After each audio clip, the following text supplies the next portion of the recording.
Il y a des hommes qui forgent leur légende en affrontant le danger tête baissée, et d'autres qui la bâtissent en survivant là où d'autres auraient abandonné. Alex Debogorski, camionneur légendaire des routes de glace du Canada, incarne ces deux réalités. Pendant des décennies, il a transporté des cargaisons vitales sur des lacs gelés et des routes traîtresses, où un faux pas pouvait signifier une mort certaine dans des eaux glacées ou sous des avalanches de neige. Mais les véritables batailles d'Alex ne se sont pas limitées aux routes du Grand Nord. Derrière son rire tonitruant, son humour contagieux et ses récits captivants se cachent des chagrins familiaux déchirants, des luttes contre la maladie et des combats financiers qui auraient brisé bien des âmes. Aujourd'hui, nous allons plonger dans l'histoire extraordinaire d'Alex Debogorski, un homme né des cendres de la guerre, façonné par la rudesse de la nature sauvage, et marqué par des tragédies qui résonnent bien au-delà des routes gelées. De ses origines modestes dans une ferme de l'Alberta à sa célébrité mondiale dans Ice Road Trucker, en passant par les pertes personnelles qui ont redéfini sa vie, ce récit est une ode à la résilience humaine, à la force de l'esprit face à l'adversité, et à la capacité de trouver du sens dans les moments les plus sombres. Restez jusqu'à la fin, car l'héritage d'Alex, forgé dans le froid et le courage, pourrait bien vous inspirer à voir vos propres défis sous un nouveau jour. Si cette histoire touche votre cœur, laissez un commentaire pour partager vos pensées, aimez la vidéo, et abonnez-vous en activant la cloche pour ne rien manquer de nos prochaines histoires. Alex Debogorski voit le jour le 4 août. Les sources divergent entre 1952 et 1953, dans la petite ville agricole de Berwyn, en Alberta, Canada, un coin isolé où les hivers plongent à -40°C et où les étés sont aussi brefs que précieux. Fils d'immigrés polonais, Alex est l'héritier d'un passé marqué par la guerre, l'exil et une détermination farouche à survivre. Son père, Stanley, était un héros de la Seconde Guerre mondiale, un parachutiste décoré de la première brigade indépendante polonaise, surnommée les Bérets rouges. En 1944, Stanley participe à l'opération Market Garden, une tentative audacieuse mais désastreuse pour libérer les Pays-Bas. Pris au piège derrière les lignes ennemies, il survit en se cachant dans des granges, se nourrissant de restes, évitant les patrouilles allemandes pendant des semaines. Chaque jour était une lutte pour la vie, une leçon de ténacité qu'il transmettra à son fils. La mère d'Alex, Irene, est tout aussi remarquable. Étudiante à l'université de Cambridge, elle poursuit des études en mathématiques et musique en pleine guerre, défiant les bombardements allemands qui secouent l'Angleterre. Dans un abri anti-aérien, en 1943, au milieu des sirènes et des explosions, elle rencontre Stanley. Leur histoire d'amour, née dans le chaos, est scellée 6 mois plus tard par un mariage. Comme tant de couples de cette époque, ils rêvent d'un avenir loin des ruines de l'Europe. En 1952, incapables de retourner en Pologne sous contrôle soviétique, ils embarquent pour le Canada. Irene, enceinte d'Alex, endure une traversée tumultueuse de l'Atlantique, malade et affaiblie, mais portée par l'espoir d'une nouvelle vie. Arrivé à Halifax, il s'installe dans le nord de l'Alberta, un paysage de plaines infinies où le froid mord la peau et où chaque jour exige un combat pour survivre. Alex grandit dans cet environnement impitoyable, où la vie agricole impose un labeur incessant. À 7 ans, il se lève avant l'aube pour nourrir les poules, ramasser les œufs et aider à traire les vaches, ses petites mains gelées par le froid matinal. Adolescent, il répare des clôtures sous des vents hurlants, conduit des tracteurs sur des terrains boueux, et participe aux moissons, des périodes frénétiques où la famille travaille jusqu'à l'épuisement pour sauver les récoltes avant le gel. Ces années forgent son corps et son esprit, lui enseignant la discipline et la persévérance. Entouré de camions et de machines agricoles luttant contre la neige, Alex développe une fascination pour la mécanique, un amour des véhicules qui deviendra sa vocation. Mais l'enfance n'est pas sans douleur. Grand, maladroit et timide, il devient la cible des moqueries à l'école, se repliant dans une imagination riche où il invente des histoires. Ces récits, qu'il peaufine en silence, feront de lui un conteur hors pair dans Ice Road Trucker. Une saison de récolte particulièrement brutale, où la famille travaille 2 semaines sans relâche pour sauver les cultures d'un gel précoce, grave en lui 2 leçons, l'importance du travail d'équipe et la nécessité de ne jamais baisser les bras, même lorsque tout semble perdu. À 18 ans, Alex quitte la ferme familiale de Berwyn, prêt à affronter le monde avec la ténacité héritée de ses parents. Son premier emploi, videur dans un bar malfamé d'Edmonton, est une plongée dans un univers de chaos. Dès sa première semaine, il intervient dans 37 bagarres, terminant avec 2 yeux au beurre noir, une côte cassée et une détermination intacte. En 10 mois, il expulse plus de 2000 clients turbulents, affrontant des couteaux à 13 reprises.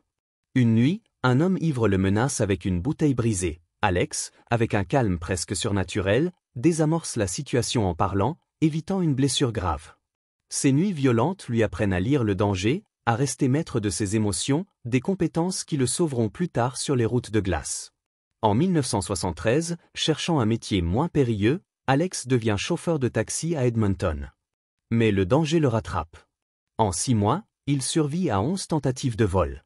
Le 3 octobre 1973, un passager lui met un couteau sous la gorge, exigeant son argent.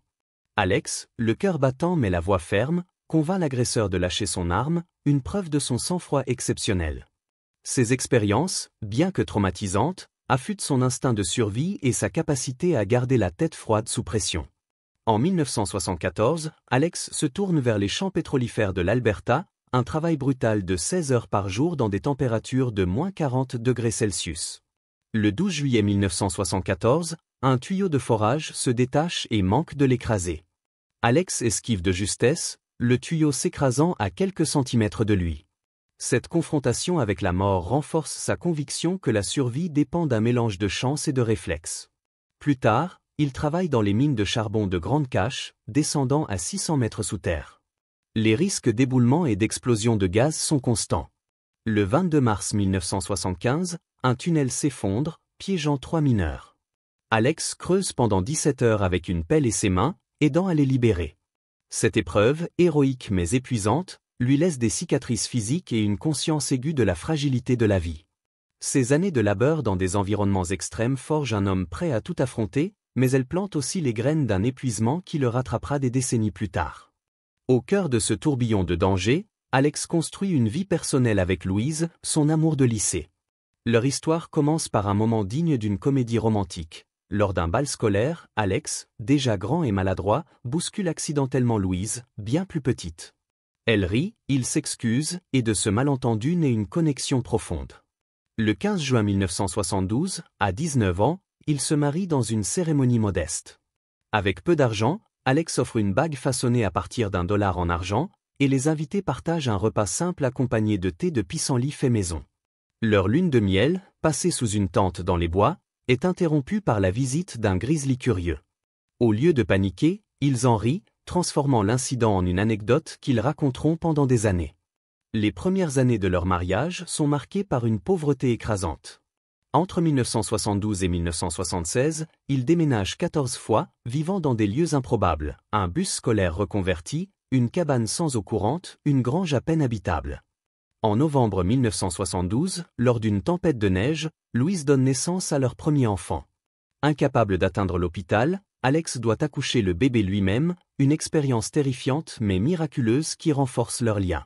Avec Louise à ses côtés, Alex affronte chaque épreuve avec une détermination farouche, mais la pression de subvenir aux besoins d'une famille grandissante, ils auront finalement 11 enfants et plus d'une douzaine de petits-enfants, pèse lourdement. Chaque travail dangereux, chaque heure supplémentaire, est un sacrifice pour offrir un avenir à ceux qu'il aime. En 1976, à la recherche d'une vie meilleure, Alex et Louise s'installent à Yellowknife, dans les territoires du Nord-Ouest, avec seulement $500 et un camion en panne qu'ils doivent pousser sur les derniers kilomètres. Pendant 3 semaines, ils vivent dans ce véhicule, se réchauffant dans une laverie automatique, leurs enfants blottis contre eux. Ces moments de précarité forgent une résilience commune, une foi inébranlable en leur capacité à surmonter l'adversité. C'est à Yellowknife qu'Alex trouve sa véritable vocation, un chemin qui le mènera des routes gelées à la célébrité mondiale. En mai 1976, dans un dîner de Yellowknife, Alex surprend une conversation sur les camionneurs des routes de glace, ces conducteurs qui transportent des cargaisons vitales sur des lacs et rivières gelées, où la glace peut céder à tout moment. Pour beaucoup, c'est une mission suicidaire. Pour Alex, c'est une aventure irrésistible. Son premier trajet, fin mai, est un baptême du feu. La glace commence à fondre, et son camion vacille dangereusement, menaçant de sombrer. Pourtant, il atteint l'autre rive, le cœur battant mais la détermination intacte. Ce moment marque le début d'une obsession qui définira sa vie. Dans les années 70 et 80, Alex devient un maître des routes de glace. Il étudie la météo, apprend à lire les fissures dans la glace, et maîtrise la mécanique de ses camions pour éviter les pannes fatales. Le 14 février 1977, il effectue un trajet marathon de 52 heures dans une tempête de neige à visibilité nulle, guidé par son instinct et sa connaissance du terrain. Ce exploit lui vaut le surnom des « anges des routes de glace » parmi ses collègues. Sa stature imposante ou plus d'1,90 m et sa voix grave et rassurante en font un leader naturel, celui vers qui les autres se tournent quand les conditions deviennent infernales. Mais les dangers sont omniprésents. En 1999, une remorque disparaît dans un lac gelé, engloutie en quelques secondes. En 2008, son camion dérape sur une route montagneuse verglacée, évitant de justesse une chute mortelle. Chaque trajet est une danse avec la mort, où une seconde d'inattention peut tout changer. Pourtant, Alex conduit pour sa famille, travaillant jusqu'à 300 jours par an, cumulant parfois des emplois secondaires pour joindre les deux bouts. En 2007, sa vie bascule lorsque les producteurs de Ice Road Trucker arrivent à Yellowknife. Les habitants locaux sont unanimes, vous devez rencontrer Alex. Après des semaines d'hésitation, Louise craint l'intrusion des caméras, Alex redoute une caricature de son métier, il signe le contrat le 15 avril 2007. Lorsque l'émission débute le 17 juin 2007, Alex devient une star mondiale, son humour, sa sagesse et son authenticité captivant des millions de téléspectateurs à travers le globe. La célébrité d'Ice Road Trucker apporte une stabilité financière, mais pas la richesse espérée. Les coûts d'entretien des camions, les besoins d'une famille de 11 enfants, et les imprévus constants maintiennent une pression constante. En janvier 2008, lors du tournage de la deuxième saison, Alex est frappé par une embolie pulmonaire, un caillot sanguin dans les poumons qui le conduit à l'hôpital en urgence. Pour un homme qui a survécu à des bagarres, des vols et des accidents, cette bataille invisible est un rappel brutal de sa vulnérabilité. Son corps, usé par des décennies de travail dans le froid, souffre d'arthrite, de pertes auditives et de multiples blessures, des jambes cassées, des commotions, un accident avec un train de marchandises. Pourtant, il retourne sur les routes pour la 3e saison, refusant de se laisser abattre. Mais les véritables épreuves viennent de sa famille. En juin 2017, son fils Andrew, âgé de 33 ans, reçoit un diagnostic dévastateur, la sclérose latérale amyotrophique, SLA, une maladie impitoyable qui détruit progressivement le corps. En quelques mois, Andrew passe de la marche au fauteuil roulant, puis à une dépendance totale. Malgré la douleur, il conserve son humour, utilisant une technologie de suivi oculaire pour plaisanter et communiquer. La famille se mobilise, organisant des collectes de fonds et une campagne GoFundMe qui récolte près d'1 demi-million de dollars pour ses soins. En avril 2018, Andrew épouse sa fiancée Myriam dans une cérémonie émouvante, prononçant ses vœux avec difficulté mais une détermination éclatante. Mais en décembre 2018, un incendie ravage leur maison à Yellowknife. Myriam sauve leurs enfants, mais Andrew, immobilisé, succombe à l'inhalation de fumée. Ses derniers mots, « sort le bébé », sont un testament à son amour inconditionnel. En 2024, une autre tragédie frappe. Le fils d'Alex, Alexander Jr., âgé, décède subitement à 41 ans, laissant une épouse et 6 enfants. La cause reste un mystère, amplifiant le choc. 2 fils perdus en 5 ans plongent Alex dans un chagrin insondable, mais il partage sa douleur avec dignité, remerciant ses fans sur les réseaux sociaux pour leur soutien. Après la fin d'Ice Road Trucker en 2017, beaucoup pensaient qu'Alex ralentirait. Mais à plus de 70 ans, il continue d'explorer, se lançant dans la prospection d'or et de diamants dans les contrées sauvages du Nord. En 2010, il publie King of the Road, True Tales from a Legendary Ice Road Trucker, un livre traduit en une douzaine de langues où il partage des anecdotes pleines d'humour et de cœur. Écrire devient une thérapie, l'aidant à surmonter les dangers et les pertes. Lors de sa tournée promotionnelle, les fans font la queue pendant des heures pour entendre ses histoires, attirés par son authenticité et sa capacité à rendre l'ordinaire extraordinaire. En 2025, Alex reste un symbole d'endurance. Malgré les tragédies, les dettes et les problèmes de santé ou arthrite, surdité partielle, séquelles d'une vie de labeur, il incarne la résilience. Ses récits, partagés à la télévision, dans son livre, ou autour d'un café à Yellowknife, inspirent des générations à persévérer face à l'adversité. Alex n'est pas seulement un camionneur, il est la preuve vivante que les légendes sont humaines, marquées par le courage et les cicatrices. Alex Debogorski n'est pas seulement le camionneur légendaire des routes de glace, il est un symbole vivant de ce que signifie persévérer quand le monde semble vouloir vous briser. De ses origines polonaises, marquées par les sacrifices de ses parents rescapés de la guerre, à ses exploits sur des lacs gelés où chaque trajet était un pari contre la mort, Alex a prouvé que le courage n'est pas l'absence de peur, mais la décision d'avancer malgré elle. Ses combats ne se sont pas limités aux tempêtes de neige ou aux routes traîtresses, ils se sont joués dans les moments les plus intimes, ceux où il a dû dire adieu à 2 de ses fils, Andrew et Agi, emportés par des tragédies qui auraient pu éteindre n'importe quelle lumière. Pourtant, Alex est toujours là, debout, avec ce rire profond qui défie la douleur et ses histoires qui transforment le quotidien en épopée. Son parcours nous rappelle une vérité universelle. Les légendes ne sont pas celles qui ne tombent jamais, mais celles qui se relèvent encore et encore, portant leurs cicatrices comme des médailles. Alex n'a pas cherché la gloire, il a cherché à nourrir sa famille, à honorer ses engagements, à vivre avec intégrité. Chaque kilomètre parcouru sur la glace, chaque nuit passée à réparer un camion dans le froid polaire, chaque larme versée pour ses enfants était un acte de foi en la vie, en l'idée que même dans les moments les plus sombres, il y a quelque chose pour quoi se battre. Son livre, King of the Road, ses apparitions dans Ice Road Trucker et ses aventures dans la prospection d'or ne sont que des chapitres d'une histoire bien plus grande, celle d'un homme qui a transformé le danger en légende, le chagrin en force et les épreuves en leçons d'humanité. Alors, qu'est-ce qui vous touche le plus dans l'histoire d'Alex? Est-ce son courage face aux routes de glace, où une seconde d'inattention pouvait tout changer?